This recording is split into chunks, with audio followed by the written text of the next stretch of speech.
જય Hind. Only for study ચેનલમાં તમારા દરેક મિત્રોનું હાર્દિક સ્વાગત છે.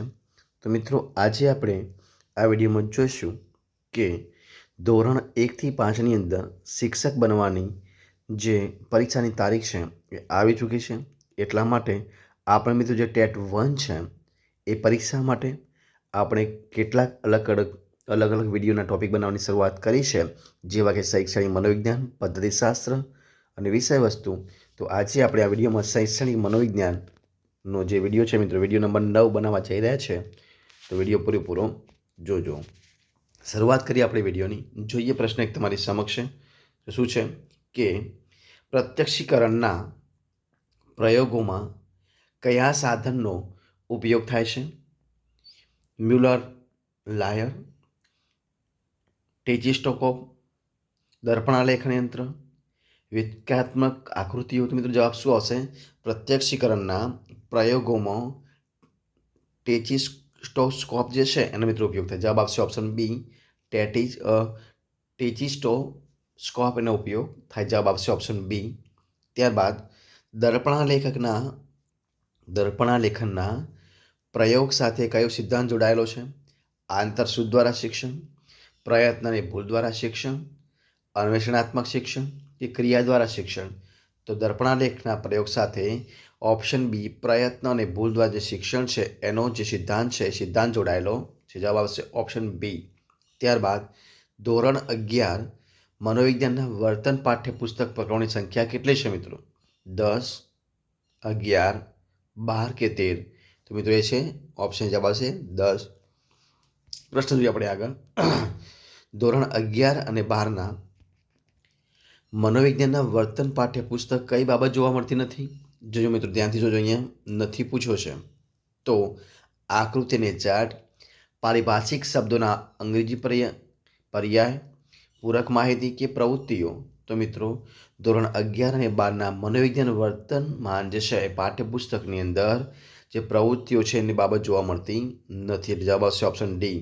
આકૃતિને ચાર્ટ, પારિભાષિક શબ્દોના અંગ્રેજી પર્યાય અને પૂરક માહિતી એ જોવા મળે છે, પરંતુ અહીંયા જોવા મળતી નથી. તો પ્રવૃત્તિઓ. જવાબ આવશે ઓપ્શન ડી. ત્યારબાદ પ્રમાણિત મનોવિજ્ઞાન કસોટીમાં કઈ બાબત જોવા નહીં મળે? અહીંયા પણ નહીં મળે એવું પૂછ્યું છે. તો વિશ્વસનીયતા, યથાર્થતા, આત્મલક્ષિતા કે વસ્તુલક્ષિતા? જવાબ બનશે ઓપ્શન સી, આત્મલક્ષિતા. ઓપ્શન સી જવાબ બનશે. ત્યારબાદ નીચેનામાંથી કઈ કસોટી પ્રક્ષેપણ પ્રયુક્તિ છે?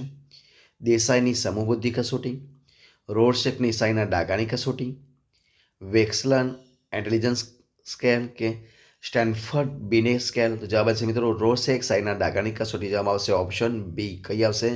રોડસેકની સાઈના ડાગાની કસોટી. ઓપ્શન બી જવાબ. ત્યારબાદ જોઈએ આપણે આગળ કે બોધાત્મક પ્રતિમાનનો અગત્યનો સિદ્ધાંત કયો છે?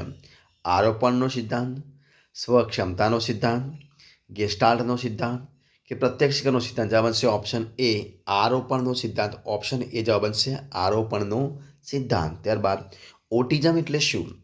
તો વિકૃત વ્યય, આત્મરત વિકૃતિ, ડિસ્લેક્સિયા કે ધ્યાન ન્યૂનતા? જવાબ બનશે ઓટિઝમ એટલે આત્મરત વિકૃતિ. ઓપ્શન બી જવાબ બનશે, આત્મરત વિકૃતિ.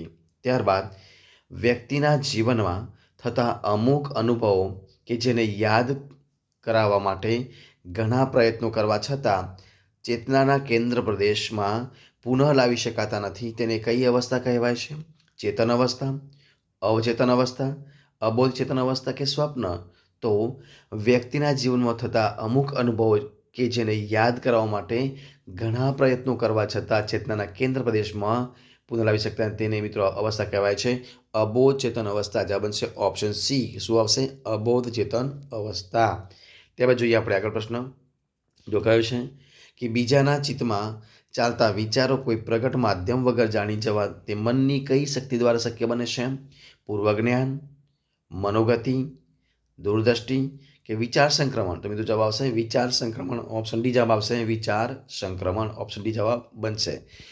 તો મિત્રો અહીંયા આપણે વિડીયો પૂરો કરીએ છીએ. જો તમને વિડીયો પસંદ આવ્યો હોય, યુઝફુલ લાગ્યો હોય તો એને લાઈક, તમારા મિત્રોને શેર અને જે ચેનલ છે સબસ્ક્રાઈબ કરવાનું ભૂલતા નહીં. આપણે ફરી મળીશું એક નવા વિડીયો સાથે, નવા ટોપિક સાથે. ત્યાં સુધી બની રહો.